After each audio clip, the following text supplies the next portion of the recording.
Hello. आज हम इस वीडियो में डिस्कस करने वाले हैं मेंसुरेशन के कुछ इम्पोर्टेंट सवाल। जैसा कि आपका रेगुलर क्षेत्रमिति वाला ये चैप्टर चल रहा है, जिसमें हमने 3 वीडियो ऑलरेडी अपलोड कर चुका हूँ। अगर कोई भी स्टूडेंट उस वीडियो को नहीं देखा होगा तो आप पहले जा कर के पीछे देख लेना, तब जा कर के ये सारा सवाल आपको समझ में आएगा। ठीक है, इसके जस्ट पहले वाले वीडियो में हमने डिस्कस किया था चतुर्भुज का पूरा पार्ट, और चतुर्भुज कितने प्रकार के होते हैं, चतुर्भुज में कौन कौन सा फॉर्मूला इंपॉर्टेंट है, वो सारी चीज़ें आपको मैंने पहले ही बता दिया है। तो आज हम लोग चतुर्भुज से कुछ क्वेश्चन लेकर के आए, चूँकि चतुर्भुज 4-5 सेक्शन में था, तो हम लोग बांट बांट के सारे क्वेश्चन को डिस्कस करेंगे। क्योंकि एक ही बार अगर सारे वीडियो को डिस्कस करेंगे तो वीडियो थोड़ा लंबा हो जाएगा, इसलिए आज हम जितने भी चतुर्भुज हैं, जैसे आपने समांतर चतुर्भुज पढ़ा, सम चतुर्भुज पढ़ा, आपने आयत पढ़ा है, वर्ग पढ़ा है, समलंब पढ़ा, ये सारे चतुर्भुज 5 प्रकार का आपने पढ़ा। ठीक है, हमने पिछले वीडियो में ये सारा चीज़ें बता चुके हैं। आज हम आयत से कुछ क्वेश्चन लेकर के आए हैं, जो कि इंपॉर्टेंट क्वेश्चन है और प्रीवियस ईयर क्वेश्चन है, तो आपको इससे सारा कॉन्सेप्ट भी समझ में आ जाएगा और प्रीवियस ईयर का आइडिया भी लग जाएगा। तो ध्यानपूर्वक एक एक सवाल को अच्छे से देख करके समझ जाना, और जो भी आपका कॉन्सेप्ट होगा वो आप खुद से भी ट्राई करके देखना आपसे बनता है या नहीं बनता है। जो आप पीछे पढ़े हो उस कॉन्सेप्ट से रिलेट करके देखना कि वो सारी चीज़ें यूज हो रहा है या नहीं। क्योंकि इसमें क्षेत्रमिति में बहुत ज़्यादा लंबा कॉन्सेप्ट है नहीं, एक नॉर्मल सा जो उसका फॉर्मूला चीज़ें हैं वो सारा चीज़ें याद कर लो, बेसिक आइडिया लगा लो, कुछ क्वेश्चन का प्रैक्टिस कर लो, तो फिर इससे नंबर आ जाता है। ठीक है, चलिए हम शुरू करते हैं आयत से। आज आपका पहला जो क्वेश्चन है वो आपके स्क्रीन पे होगा। देखिए पहला क्वेश्चन, 168 सेंटीमीटर लंबाई की एक वृत्ताकार तार को काटा जाता है तथा आयत के आकार में मोड़ा जाता है, जिसकी जिसकी भुजाओं का अनुपात 5:7 है, तो आयत के विकर्ण क्या होंगे। ठीक है, सबसे पहला बात कि आपसे पूछा है आयत के विकर्ण क्या होंगे। यहाँ पे देखिए लिखा आयत के विकर्ण क्या होंगे। तो आयत के विकर्ण का फॉर्मूला क्या जानते हो? तो आयत का जो विकर्ण होता है, यानी डायगोनल जो होता है, वो होता है √L² प्लस B²। चूँकि आयत इस तरीके का एक फिगर है ना, आयत में ये लंबाई है और ये इसका चौड़ाई है, तो ये आपका डायगोनल है, ये इसका विकर्ण है। तो इसके फॉर्मूला होता है लंबाई स्क्वायर प्लस चौड़ाई स्क्वायर का योग का √। ठीक है, ये आपका होता है। ठीक है, सबसे पहली बात है कि अब कहा क्या गया कि सवाल में बोला है एक वृत्ताकार तार है, मतलब इस तरीके का कोई तार है, इसको काट करके और एक सीधे इस तरीके से बनाया गया। ठीक है ना, ये जो था 168 सेंटीमीटर था, तो इस तार को खोलोगे तो 168 सेंटीमीटर ही होगा, और इसको खोलने के बाद इसको एक हम आयत के फॉर्म में बनाए, मतलब ये वाला हमने इसका आयत ऐसे मोड़ करके बनाया है। ठीक है, इसका मतलब है कि परिमाप इसका यही होगा, है ना, 168 ही इसका परिमाप होगा।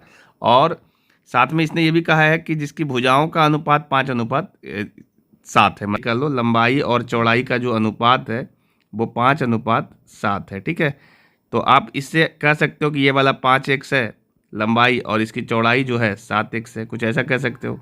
तो इसका परिमाप क्या होगा? तो परिमाप होता है 2 × लंबाई प्लस चौड़ाई, फॉर्मूला पढ़ चुके हैं, और परिमाप का वैल्यू जो है 168 है ना जी। तो यहाँ से हम इसको रख देते हैं 2 × 5x प्लस 7x, तो ये वैल्यू हो गया आपका 168 के बराबर। ठीक है, तो इसको हम सॉल्व कर लेंगे, तो ये देखिए 7 × 5 = 12 होता है, 12 दूनी 24x, तो ये वैल्यू हो गया 24x बराबर 168। ठीक है, तो यहाँ से हम x का वैल्यू लाएंगे तो ये आपका सीधा कट जाने वाला है ना, 24 से ये कट जाएगा। ठीक है, तो जब इसको हम 24 से डिवाइड कर देंगे तो ये वैल्यू आपका आ जाएगा, तो ये देखिए 7 बार में ये पूरा पूरा कट जा रहा है। ठीक है, 7 बार में ये पूरा पूरा कटेगा, आपको देख लो भाग दे करके, 7 × 28 2 होता है, 7 दूनी 14 2 16 होता है। ठीक है, तो ये 7 बार में कट रहा है, जिसको हमने काट लिया। ठीक है, तो x का वैल्यू आ गया 7, तो इससे आपको ना लंबाई मिल जाएगा कि लंबाई का वैल्यू क्या होगा। तो लंबाई 5x है, तो ये 5 × 7 कर लेंगे तो ये वैल्यू 35 हो जाएगा। इससे चौड़ाई का पता चल जाएगा, 7 × 7 करेंगे तो ये 49 हो जाएगा, है ना, लंबाई चौड़ाई मिल गया। तो इससे आप डायगोनल निकाल सकते हो। ठीक है, तो इसका डायगोनल कैसे निकालेंगे? d बराबर, ये फॉर्मूला हमने पढ़ा है कि √L² प्लस B² कर देंगे, तो L का स्क्वायर मतलब 35 का स्क्वायर, और फिर B का मतलब 49 है तो 49 का स्क्वायर, और इसको हम जब सोल्व करके रूट कर लेंगे तो ये इसका आंसर आ जाएगा, है ना। तो 35 का स्क्वायर क्या होता है वो आपको पता होना चाहिए, जिसे याद है वो आराम से इसको 1225 लिख देगा, और 49 का स्क्वायर जो होता है 2401 होता है, तो इसका 2401 लिख लेगा और इसको जोड़ करके रूट कर देगा। तो ये वैल्यू कितना आ जाने वाला है? जब इसको हम जोड़ेंगे तो ये वैल्यू आ जाएगा 3626। ठीक है, 3626। ठीक है, और आप अपना ऑप्शन चेक कर लो, क्योंकि इसी में वो दिया हुआ है सेंटीमीटर में, है ना, 3626। तो देखो ऑप्शन नंबर आपका 36-26 ऑप्शन नंबर डी में दिख रहा है, देखो यहाँ पे 36-26 यही इसका सही जवाब होगा। ठीक है, उम्मीद है आप ये सवाल समझ पाए होंगे। हम कोई भी स्टेप कुछ भी नहीं काटेंगे, है ना, ऐसा नहीं कि एकदम कंपटीशन की तैयारी करें तो सारे स्टेप को काटेंगे, क्योंकि मोटिव सीखना है तो स्टेप काटा नहीं जाता है। बाकी जो तेज बनाने का जो प्रक्रिया है, जितना आप प्रैक्टिस करोगे, जितना आप उस पर समय दोगे, अपने आप आपका स्पीड बढ़ेगा। कोई ट्रिक ट्रैक इसमें लगाने की जरूरत नहीं है, आराम से आप सवाल को सॉल्व कर सकते हो, इसमें बहुत बड़ा परेशानी नहीं है। तो हम कोई भी स्टेप नहीं काटेंगे, आपको पूरा पूरा कॉन्सेप्ट समझ में आना चाहिए। ठीक है, और आप सीखना इस सारी वीडियो को देख करके, सारे सवाल को देख करके, और जब सीख जाओगे, प्रैक्टिस करोगे तो स्पीड तो अपने आप आ जाता है। ठीक है, चलिए, तो ये इसका डायगोनल हो गया, इसका विकर्ण हो गया रूट अंडर 36-26। तो आप इसके बाद हमारा जो नेक्स्ट क्वेश्चन है वो देखिए क्या कह रहा है। नेक्स्ट क्वेश्चन है कि एक आयताकार बगीचा है। ठीक है, एक आयताकार बगीचा 100 मीटर गुने 80 मीटर का है। उसके बाहर उसके साथ बना एक रास्ता भी है। उस रास्ते की चौड़ाई 10 मीटर है। तदनुसार उस रास्ते का क्षेत्रफल कितना होगा। ठीक है, देखिए ये एक अच्छा सवाल है, और इसको बनाने के लिए आपको थोड़ा सा फिगर बनाना पड़ेगा ताकि आप समझ सको इस चीज़ों को। तो हम पहले इसका फिगर ड्रॉ कर लेंगे। ठीक है,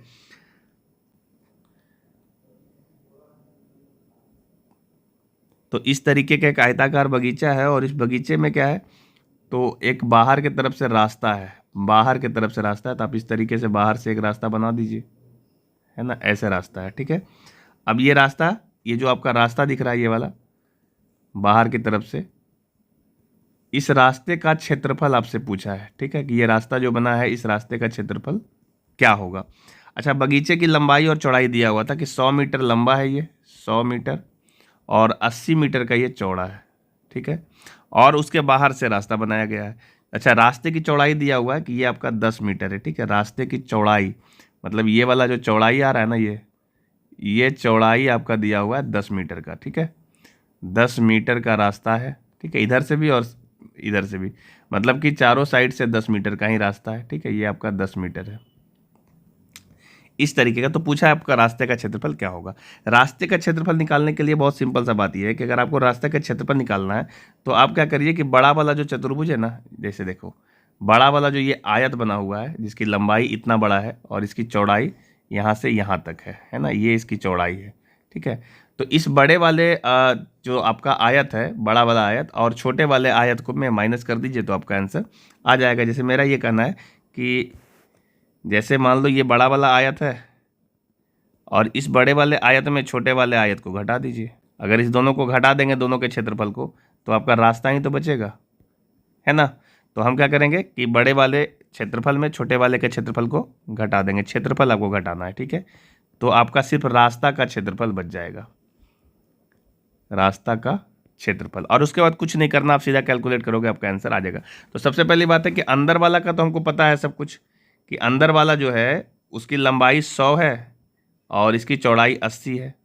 तो ये तो आपको मालूम है, इसमें कोई दिक्कत नहीं है। बड़ा वाला का पता कर लेते हैं। देखिए, जब हम बड़ा वाला का जोड़ेंगे तो यहाँ से देखो, कैलकुलेट करके देखो, ये तो इधर से लंबाई में भी और चौड़ाई में भी 10 नीचे से बढ़ जा रहा है ना। ये देखो नीचे में ये 10 मीटर बढ़ जाएगा और इधर भी ये 10 मीटर बढ़ जाएगा। तो टोटल 100, ये यहाँ से यहाँ तक जो है, यहाँ से यहाँ तक तो 100 था ना, और दोनों साइड 10-10 बढ़ जाएगा तो ये 120 हो जाएगा, है ना, 120 मीटर। और यही चीज़ इसके चौड़ाई में भी होगा कि यहाँ से यहाँ तक तो 80 था, है ना, नीचे 80 था नहीं है, और उसमें भी 10 और ऊपर भी 10 यहाँ से बढ़ जाएगा। तो 10 बढ़ने के बाद 80 और 10 हो जाएगा 100 मीटर। ठीक है, तो ये आपका 100 मीटर हो गया।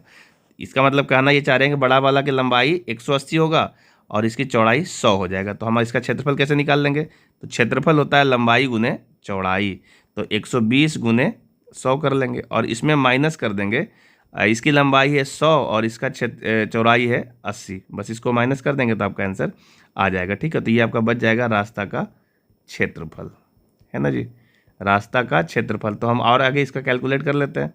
तो देखो इस दोनों में 100 कॉमन है, तो यहाँ से 100 कॉमन निकाल दो। 100 कॉमन निकालोगे तो यहाँ से 120 बचेगा, माइनस 80 बचेगा।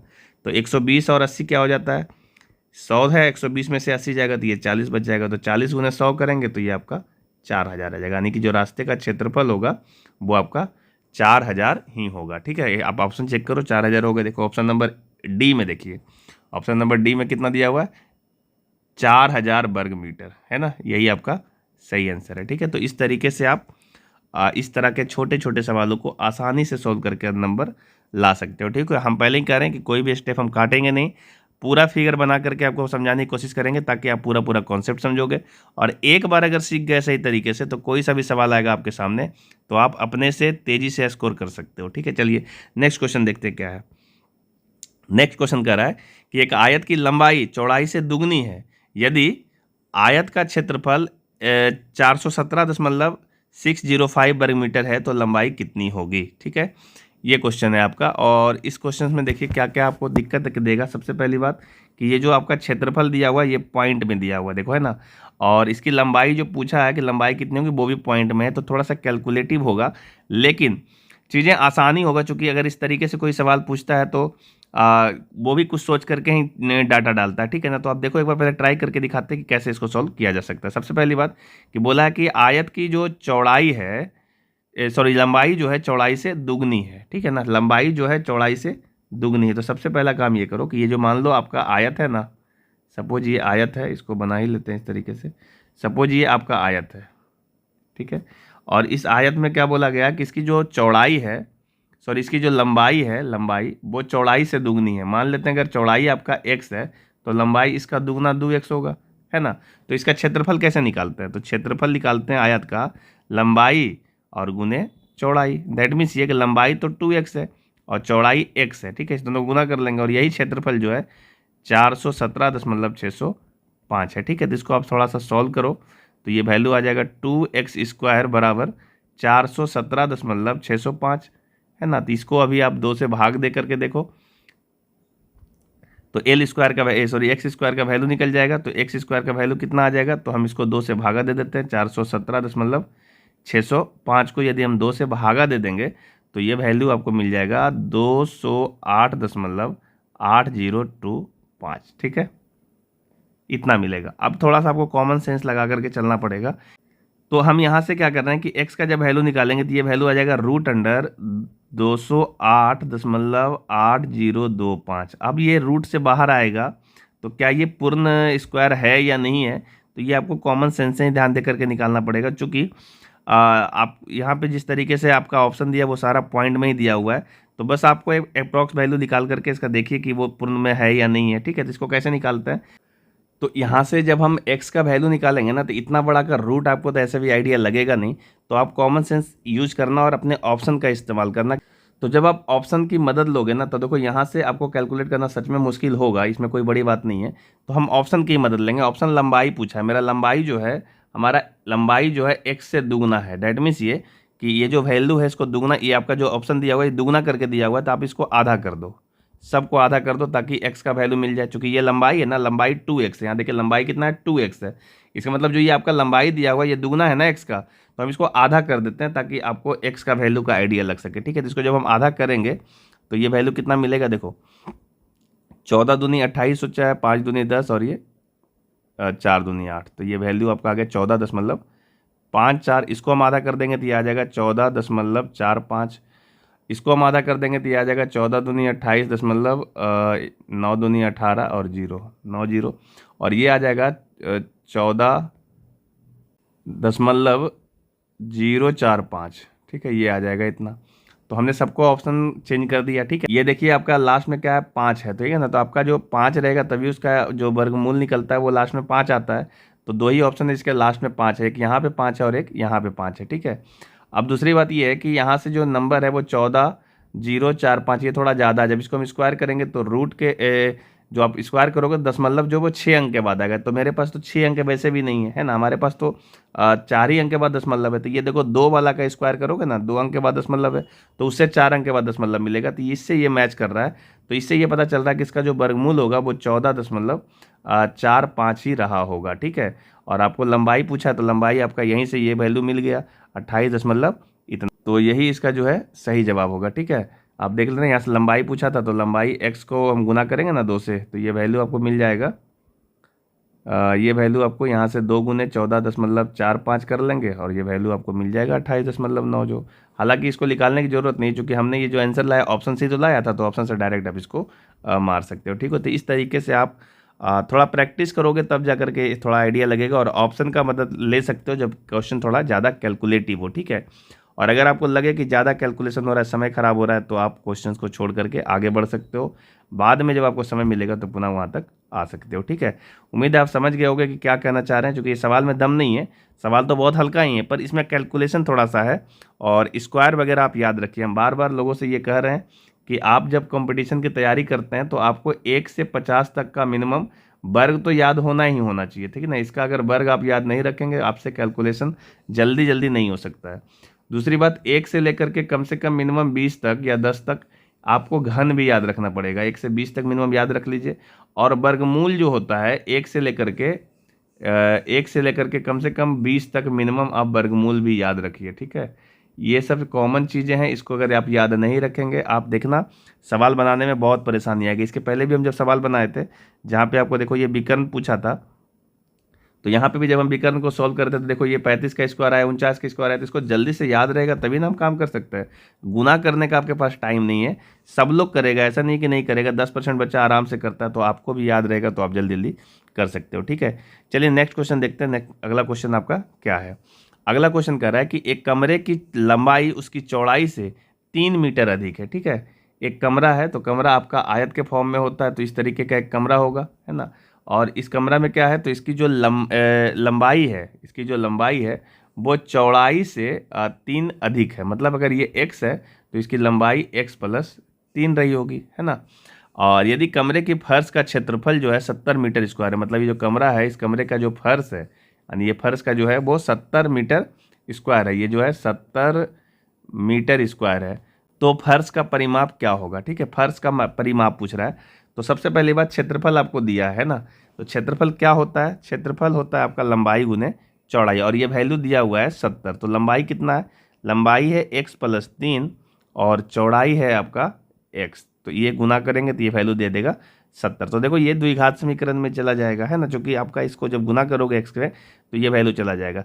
अब करके ही देख लो इसको क्या मिलने वाला, तो x को गुना करेंगे तो ये x² और प्लस 3x, और ये 70 इधर आएगा तो -70 बराबर 0। तो यहाँ से हम x का वैल्यू सॉल्व करेंगे, तो हम यहाँ से द्विघात समीकरण वाला फॉर्मूला लगा लेते हैं। तो x बराबर क्या होता है, तो -b plus minus √b² -4ac और बटा 2a। ठीक है, तो यहाँ से यूज करो, -b का मतलब ये वैल्यू हो जाएगा -3 और प्लस माइनस √b² मतलब 3 का स्क्वायर 9 और -4, a का वैल्यू 1 है और c का वैल्यू -70 है, तो सच्चक ये 28 हो जाएगा। ठीक है ना, ये प्लस में हो जाएगा सच्चक 28। ठीक है, एक 0 आ जाएगा और बटा 2a का वैल्यू 1 है। तो हम इसको सॉल्व करेंगे, तो यहाँ के बाद आप क्या करिए कि इसमें हम सॉल्व करेंगे तो -3 और प्लस माइनस ये वैल्यू आपका 289 हो जाएगा। ठीक है ना, √289। अगर आपको 289 का नहीं पता कि ये किसका वर्ग है तो फिर आपको सॉल्व करने में दिक्कत होगा। ठीक है, पर लोगों को याद है कि ये 17 का स्क्वायर है, तो ये हम यहाँ पे 17 पुट कर सकते हैं। तो एक वैल्यू आएगा -3 प्लस √17 और बटा 2, और एक वैल्यू आएगा -3 माइनस √17 बटा 2। तो ये वैल्यू जो नीचे वाला आया है वो तो नेगेटिव में दोनों, तो ये माइनस में आएगा, तो लंबाई और चौड़ाई माइनस में नहीं होता, उसको आप छोड़ दीजिएगा। ठीक है ना, इसको आप इग्नोर करिए और इसको आप ले लीजिए। तो ये वैल्यू कितना आ रहा है, देखो सॉरी, ये आपका रूट में लिखा गया, ये रूट में नहीं होगा, ये सीधा 17 होगा, है ना, ये आपका 17 होगा और यहाँ पे भी ये 17 होगा, तो इसको आप 17 कर लो।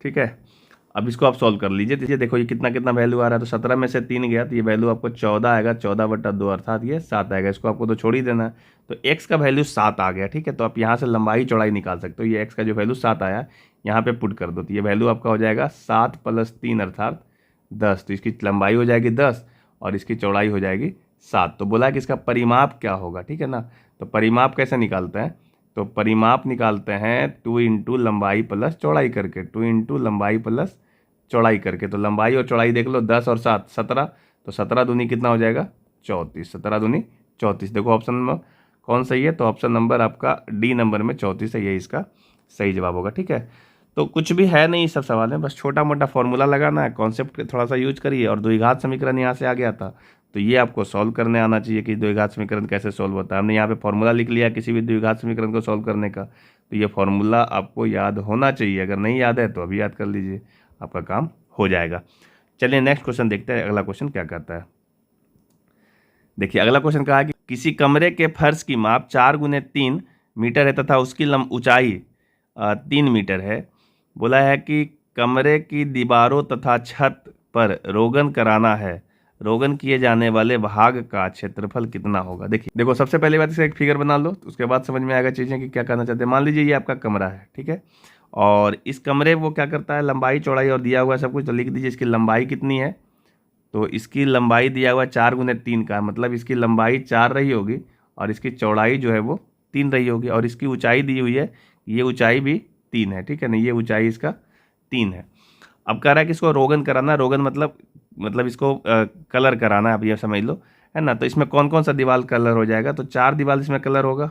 देखो साइड का चारों, एक इधर, एक इधर साइड का, एक सामने वाला 3, और एक इधर 4 दीवार फर्श होगा, और एक ऊपर छत होगा तो छत भी रंगाएगा। तो टोटल 5 चीज़ें इसमें कलर होने वाला है, ठीक है। तो बोला है कि जो कलर होगा उसका क्षेत्रफल बताइए, ठीक है। तो देखो नीचे वाला नहीं होगा, ये वाला जो चीज़ें हैं, सबसे नीचे वाला, ये जो है नीचे ज़मीन, ये वाला आपका कलर नहीं होगा, तो इसको आपको छोड़ देना है, ठीक है ना, ये आपको छोड़ना है। अब इसका काम हो जाएगा, ठीक है। तो सबसे पहले बात है कि सारे सतह को देख लो कौन कौन सतह है।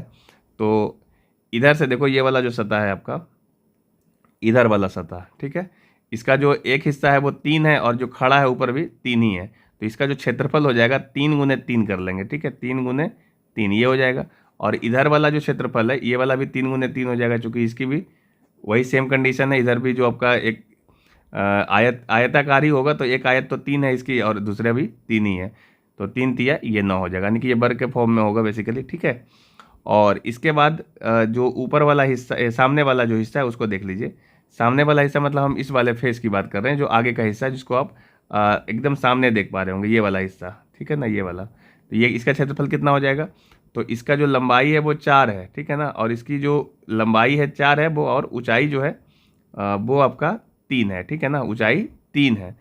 तो 4 और 3 को मल्टीप्लाई करेंगे तो इधर से 12 आएगा, इधर से भी 12 आएगा, और इसके पीछे जो है इधर वाला हिस्सा जो है ये भी आपका 12 आएगा, पीछे वाला हिस्सा जो कि नहीं दिख रहा है, ठीक है, वो भी 12 ही आएगा, ठीक है। और ऊपर वाला छत की हम बात करेंगे तो इसकी लंबाई जो है वो 3 है, ये छत की अगर हम बात करें तो लंबाई इसका 4 है, और इसकी चौड़ाई जो है वो 3 है, ये वाला तो 3 है ना, और ये 4 है, तो 4 तिया ये 12 हो जाएगा, ठीक है। तो टोटल क्षेत्रफल कितना हो गया, तो 3 तिया 9, एक साइड का, दूसरे साइड का भी 9, और प्लस सामने का 12, और उधर पीछे का भी 12, इसको भी जोड़ लो, और ऊपर छत वाला का भी 12 आया, तो टोटल मिला कितना हो गया, तो इन सबको जोड़ लो, आपका आंसर आ जाएगा। तो 9 और 9 इधर से 18 हो गया, और इधर से 12 तिया 36 हो गया। इसको जब हम जोड़ेंगे तो ये वैल्यू आ जाएगा 54 मीटर स्क्वायर, ठीक है। यही इतना स्क्वायर, मतलब जो क्षेत्रफल इतना स्क्वायर मीटर का आया है, उसी में हम आपको रोगन कराएंगे, क्योंकि आपको चारों दीवार करना था और एक ऊपर करना था, नीचे ज़मीन को नहीं करना था, ऐसा सवाल में हिंट दिया हुआ है, ठीक है। तो इसका आंसर होगा 54 मीटर स्क्वायर, जो कि देखो ऑप्शन नंबर बी में दिख रहा है, यही आपका सही जवाब होगा, ठीक है। चलिए नेक्स्ट क्वेश्चन देख लेते हैं, अगला क्वेश्चन क्या है। अगला क्वेश्चन कह रहा है कि 5 मीटर चौड़ाई वाली एक दूसरे के लंबवत काट कर जाने वाली वो सड़कें एक 80 मीटर गुने 60 मीटर साइज के आयताकार क्षेत्र के बीचों बीच बनाई गई है। तो बोला है कि सड़कों पर 10 रुपया प्रति मीटर स्क्वायर की दर से बजरी डालने का व्यय कितना होगा। बजरी डालने का मतलब आप समझ लीजिए रोड बना रहा है ये, ठीक है ना, और किसे लग रहा है रोड जो है सड़क, वो जो सड़क पे बजरी डालना है, तो सड़क को बनवाने में जो खर्च आएगा वो कैसे निकालेंगे, तो हम सीधा लिख देंगे जो सड़क का क्षेत्रफल आएगा, सड़क का क्षेत्रफल, और इसके क्षेत्रफल को खर्च कितना लग रहा है, तो 10 रुपया 10 रुपया लिख दिया हुआ, 10 रुपया प्रति मीटर स्क्वायर, मतलब 1 मीटर स्क्वायर क्षेत्रफल का 10 रुपया लगता है। तो टोटल जो सड़क का क्षेत्रफल होगा उसको 10 से गुना कर देंगे, इससे आपका आंसर आ जाएगा, ठीक है ना। अब आपको पहली बात है कि सड़क का क्षेत्रफल निकालना, पहले समझते हैं कि सड़क कैसा बना हुआ होगा। तो देखो ये कहने का ये मतलब है कि मान लो कि ये तुम्हारा एक आयताकार साइज का जो है फील्ड या क्षेत्र है, और इसमें आपको रोड बनाया हुआ है, कैसे, तो रोड बना हुआ है बीचों बीच इस तरीके से, इसके बीचों बीच ऐसे, और इधर से ऐसे क्रॉस करता हुआ। सवाल में ऐसा बोला है, क्या बोला है कि 5 मीटर चौड़ाई वाला एक सड़क है जो एक दूसरे को लंबवत काट कर जाती है, जो 80 मीटर और 60 मीटर के क्षेत्र में है। मतलब ये कि जो इसका लंबाई है वो टोटल यहाँ से यहाँ तक 80 मीटर है, और इसकी जो चौड़ाई है वो चौड़ाई आपका 60 मीटर है, ठीक है ना। तो हमको सड़क का क्षेत्रफल निकालना है। अच्छा, सवाल में ये भी कह दिया कि जो सड़क है वो सड़क 5 मीटर चौड़ा है, मतलब ये जो सड़क यहाँ से दिख रहा है आपको, ये सड़क आपका 5 मीटर चौड़ा इधर से भी होगा और 5 मीटर चौड़ा इधर से भी होगा, दोनों साइड से तो 5 ही होगा सड़क, ठीक है। तो सड़क का क्षेत्रफल कैसे हम निकालते हैं वो जरा देख लेते हैं। देखो, अगर हम सड़क को छोड़ दें, चूंकि ये बीचों बीच है ना, तो हम इतना इतना हिस्सा निकाल लें। अगर ये हिस्सा को निकाल सके यहाँ से यहाँ तक, और इधर से इधर का ये हिस्सा निकाल लें, ठीक है, तो एक क्षेत्र का पता चल जाएगा, है ना। और इधर से भी हमारा पूरा 60 है ना, तो ये वाला क्षेत्र को इतना निकाल लो कि ये लंबाई कितना निकलता है, और यहाँ से ये लंबाई निकाल लो, तब आपको सही से आइडिया लग जाएगा। चूँकि ये जो आपका दिया हुआ है सड़क, ये भी आपका 5 ही तो चौड़ा है ना। तो 60 में से 5 को हटा देते हैं तो ये 55 हो जाएगा, है ना। 60 में से 5 को हटा देंगे तो 55 हो जाएगा। तो सड़क को छोड़ करके जो इधर से ये बचा है, ये वाला पूरा लंबाई, ये लंबाई और ये लंबाई, ये दोनों लंबाई जोड़ के 55 आ रहा है। इसका मतलब है एक भाग जो होगा वो 55/2 होगा, है ना। तो ये आपका 55/2 हो गया। और इधर से देखो, ये टोटल 80 है, तो 80 में 5 को हटाते हैं तो 75 हो जाएगा। तो ये वाला हिस्सा इतना यहाँ से लेके यहाँ तक, और इधर यहाँ से यहाँ तक लेके टोटल 75 होगा। तो एक हिस्सा की बात करेंगे तो ये आपका 75/2 हो जाएगा, ठीक है। तो यहाँ से हमारा जो ये वाला क्षेत्र है ना, टोटल ये वाला जो क्षेत्र है, ये वाला क्षेत्र, इसका क्षेत्रफल निकाल लो। और ऐसा ऐसा 4 गो है तो चारों को हटा दो, है ना। तो कैसे निकाल सकते हो आप, इस तरीके से निकाल लो, इसको गुना कर लो सीधा। तो ये आपका 75/2 और इधर से 55/2, ठीक है। और ऐसा ऐसा 4 क्षेत्र है, तो चारों क्षेत्र का कितना होगा, इतना, 2 दूनी 4, ये कट जाएगा 4 से। तो हमारा ये आ गया 75 और गुना 55। तो यहाँ से लिख लो 75 गुना 55 कितना आने वाला है, 75 और गुना 55 जब करेंगे तो ये वैल्यू आ जाता है 4125, ठीक है, 4125। तो अब हम ये कह रहे हैं कि जो मेरा पूरा क्षेत्र है, उस पूरे क्षेत्र में यदि हम इस वाले वैल्यू को हटा दें, 4125 मीटर स्क्वायर जो क्षेत्रफल आया है, ठीक है ना, ये वाला चारों क्षेत्रफल की हम बात कर रहे हैं, इसलिए हम 4 से गुना किए हैं, ठीक है ना। इस क्षेत्रफल को हटा देंगे पूरे क्षेत्र से, ठीक है ना। ये जो पूरा आपका क्षेत्र है यहाँ से लेके यहाँ तक का, इस क्षेत्र से अगर उसको हम हटा देंगे तो हमारा सिर्फ सड़क बच जाएगा, ठीक है ना। तो हम यही काम कर रहे हैं कि ये जो पूरा क्षेत्र है, उस पूरे क्षेत्र में से ये जो छोटा छोटा क्षेत्र निकल रहा है 4 गो, इसको हम हटा देते हैं। हटाने से क्या बच जाएगा, तो आपका सड़क का क्षेत्रफल बच जाएगा, ठीक है। तो बहुत आराम से इसको कैलकुलेट कर लो कि ये वाला क्षेत्रफल कितना होगा। तो लंबाई गुने चौड़ाई, तो ये 80 और गुने 60 करेंगे तो ये वैल्यू आ जाएगा 8 6 48 4800, ठीक है। और इसको तुमने सॉल्व किया है अभी, तो ये वैल्यू आया है 4125, है ना। तो हम लोग 4800 में अगर 4125 को हटा देंगे तो देखो ये वैल्यू कितना आ जाएगा, 4125 को आपको हटाना है तो ये वैल्यू आ जाएगा 675, ठीक है। तो ये आपका सड़क का जो क्षेत्रफल हो जाएगा वो 675 हो जाएगा, ठीक है ना। ये सड़क का क्षेत्रफल था, ये आपका 675 हो जाएगा, ठीक है। और यही सड़क का क्षेत्रफल को यहाँ पे हम इस्तेमाल कर लेंगे, तो ये आपका 675 और मल्टीप्लाई 10 कर लेंगे तो ये आपका आ जाएगा 6750, ठीक है, 6750 इतना रुपया लगेगा। अब आप ऑप्शन चेक कर लो कि कौन सा ऑप्शन सही है। 6750 कहाँ दिख रहा है, तो देखो ऑप्शन नंबर बी में दिख रहा है 6750, ठीक है ना। तो यही इसका सही जवाब होगा, ठीक है। बहुत सिंपल सा सवाल है, आप बस कॉन्सेप्ट लगाना है और छोटा सा वो आयत का क्षेत्रफल, वर्ग का क्षेत्रफल, यही सब लगाओगे तो आपका आंसर आ जाएगा। बस यहीं पे समझना था कि सड़क बीचों बीच था, तो हमने छोटा सा एक क्षेत्रफल निकाल के 4 से मल्टीप्लाई करके और उन क्षेत्र को निकाल दिया जो सड़क को छोड़ करके है, ठीक है। तो पूरे क्षेत्र में उस भाग को हटा दिए जो सड़क के नहीं है, तो आपका सड़क का क्षेत्रफल बच गया, ठीक है। तो इस तरीके से इस कॉन्सेप्ट का इस्तेमाल करके आप ऐसे सड़क का आप जो 10 रुपये प्रति मीटर के हिसाब से बजरी लाना है, तो उसका खर्च टोटल 6750 रुपया आएगा, यानी 6750 रुपया, ठीक है। उम्मीद है आप इस सवाल को समझ पाए होंगे। चलिए देखते हैं नेक्स्ट क्वेश्चन क्या है।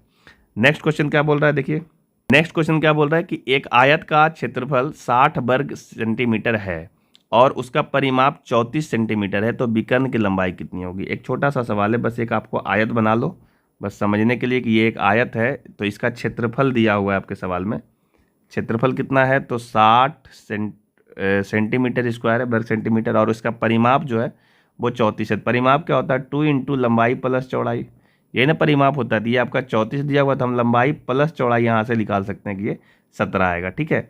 और क्षेत्रफल क्या होता है, तो क्षेत्रफल होता है लंबाई गुने चौड़ाई, ठीक है। तो लंबाई गुने चौड़ाई क्षेत्रफल दिया हुआ है 60 है, ठीक है ना, ये वैल्यू है। तो आपसे पूछा है कि उनके विकर्ण की लंबाई कितनी होती है। विकर्ण कैसे निकालते हैं, तो विकर्ण निकालते हैं रूट अंडर लंबाई का स्क्वायर प्लस चौड़ाई का स्क्वायर करके। तो सबसे पहली बात है कि लंबाई के स्क्वायर चौड़ाई के स्क्वायर लाओ, नहीं ये लंबाई चौड़ाई निकालेंगे तब आपका आंसर आएगा। तो हम सबसे पहले इसको हम स्क्वायर कर देते हैं, तो ए प्लस बी का होल स्क्वायर होगा ना, तो l square plus B square और प्लस 2l इंटू बी, और ये वैल्यू 17 का स्क्वायर करेंगे तो ये आपका 289 आएगा। इसको भी हमको वर्क करना पड़ेगा यहाँ पे, ठीक है। तो यहाँ से देखो डायरेक्ट ही L square plus B square का वैल्यू आ रहा है ना, चूंकि एल बी का जो वैल्यू है देखो हमने ऐसा करा है 289 में 2 इंटू एल बी को माइनस कर ले रहे हैं, तो ये 289 और माइनस 2 इंटू एल बी का वैल्यू कितना है, तो 60 है। यहाँ 60 हम रख देते हैं इसमें, तो 60 दूनी ये 120 हो जाएगा, और इसको जब हम घटाएंगे तो ये वैल्यू देखो 9 आ गया, ये वैल्यू 6 आ जाएगा और ये 1 आ जाएगा, ठीक है। 169 आ रहा है, तो हम इस वैल्यू को डायरेक्ट उठा करके इसमें रख देते हैं l square plus B square का वैल्यू, तो ये वैल्यू आ जाएगा √169, तो ये वैल्यू आ जाएगा 13 सेंटीमीटर। देखो ऑप्शन में कहाँ पे है 13 सेंटीमीटर, तो ऑप्शन नंबर डी में दिख रहा है 13 सेंटीमीटर, यही इसका सही जवाब होगा, ठीक है। बहुत सिंपल सा कॉन्सेप्ट था। चलिए नेक्स्ट क्वेश्चन देख लेते हैं जल्दी से कि क्या है। चलिए नेक्स्ट क्वेश्चन कह रहा है कि यदि किसी आयत की लंबाई तथा उसका परिमाप अनुपात में दिया है 5:16 है, तो बोल रहा है कि उसकी लंबाई और चौड़ाई का अनुपात क्या होगा। देखो सबसे पहली बात है कि ये आयत है, इस आयत की लंबाई और चौड़ाई के बारे में बताया कि लंबाई है और ये इसकी चौड़ाई है, ठीक है। और इसका परिमाप क्या होता है, तो परिमाप होता है 2 इंटू एल प्लस बी होता है ना परिमाप ये, और इसके लंबाई तो एल है, ठीक है ना। तो सवाल में कहा है कि लंबाई यानी एल बटा इसका परिमाप है 2 इंटू एल प्लस बी, ये वैल्यू आपका है 5/16, ठीक है। तो पूछा है उसकी लंबाई तथा चौड़ाई का अनुपात क्या होगा। डैट मीन्स आपसे पूछ रहा है एल बटा बी का अनुपात क्या होगा, ये आपसे सवाल पूछा है। इसको हम सॉल्व कर देते हैं, इसी से आपका आंसर आ जाएगा। देखो 16 इसको क्रॉस मल्टीप्लाई करेंगे तो 16l एक तरफ आएगा, बटा ये देखो 5 दूनी 10, तो 10 और l लगा हुआ है तो 10l हो जाएगा पहले, है ना, 10l और प्लस 10b, ठीक है। अब यहाँ से देखो l वाला वैल्यू को इधर ले आओ, ये वैल्यू इधर आएगा तो माइनस में आएगा, तो 16l में से 10l जाएगा तो 6l बचेगा, और इधर से आ जाएगा 10b। तो हम यहाँ से l बटा b का वैल्यू निकाल सकते हैं, 10/6 आ जाएगा, ठीक है। काटेंगे तो ये आपका 5/3 आ जाएगा, यानी 5:3 जो है यही l अनुपात b होने वाला है, ठीक है। यही इसका आंसर होगा। देखो ऑप्शन में कहाँ पे दिख रहा है, तो ये ऑप्शन में दिख रहा है ऑप्शन नंबर डी में 5:3, ठीक है। तो ये सब आपका छोटा छोटा सवाल है जिसमें आपको बहुत दिमाग नहीं लगाना है, छोटा मोटा कॉन्सेप्ट है, इसका यूज करिए और आपका आंसर आ जाएगा, ठीक है। तो ये था कुछ इम्पोर्टेंट क्वेश्चन आयत चैप्टर से, ठीक है ना। आज हम आयत को फिनिश करा दिए, आयत के कुछ क्वेश्चन को, इसको आप ध्यानपूर्वक बनाना। अभी इसके बाद हम होमवर्क भी देंगे आपको, उस होमवर्क को भी पूरा कर लेना, तब आपको समझ में ही पूरा आ जाएगा। और प्रैक्टिस तो करना बहुत ज़रूरी है, जब तक प्रैक्टिस नहीं करोगे तो एडवांस मैथ का कभी भी कोई भी चैप्टर्स आपका कंप्लीट नहीं होगा। ऐसा नहीं कि सिर्फ पढ़ा देने से या आपको वीडियो देख लेने से कुछ हो जाना है। आप पहले वीडियो देख करके अच्छे से कॉन्सेप्ट समझ लीजिए, कुछ एग्जाम्पल देख लीजिए, उससे आपको आइडिया लगेगा ऐसा सवाल बनता है, और फिर आपको प्रैक्टिस करना है अपने हाथों से, अपने दिमाग लगा करके, अपने किताब का यूज करके, ठीक है। तब जा करके आपका मैथ्स अच्छा हो जाएगा और आपसे सवाल बनने लगेगा, ठीक है।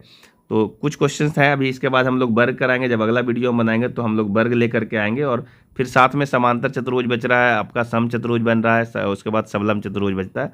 तो जैसे जैसे अरेंज होगा उस तरीके से हम धीरे धीरे आपको करा देंगे। बस आप कंटिन्यू रहिए वीडियो पे, कोई भी क्लास आपको मिस नहीं करना। जब भी वीडियो आता है रेगुलर देखिए और नोट्स जरूर बनाइए। सबसे पहला बात है कि आप वीडियो जब देखते हैं तो कॉपी कलम लेके बैठिए और नोट्स पूरा कर लीजिए, सो डैट कि आप जब रिवीजन करना हो तो आप तुरंत कॉपी को उठा करके रिवाइज कर सकें, ठीक है। यदि आप चैनल पर नए हैं तो चैनल को सब्सक्राइब कर दीजिए, अपने फ्रेंड सर्कल में शेयर कीजिए, ताकि और बच्चे का जो डाउट्स है वो क्लियर हो जाए। हम लोग तेज बच्चे पे काम नहीं करते, तेज बच्चे तो वैसे ही पढ़ लेते हैं।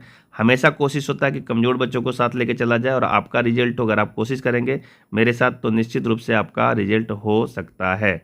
क्योंकि पढ़ना अलग बात है और मन से पढ़ना दोनों अलग बात है। और 90% बच्चा आज के टाइम पे मन से नहीं पढ़ता, वो मोबाइल में लगे रहता है, अपना टाइम खराब करता है, जिसकी वजह से उसका तैयारी हो ही नहीं पाता है।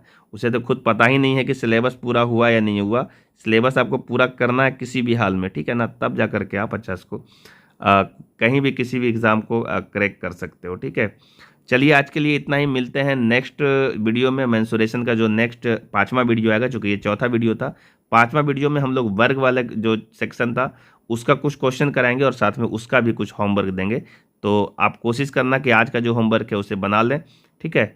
चलिए आज के लिए इतना ही, मिलते हैं नेक्स्ट वीडियो में, तब तक के लिए जय हिंद।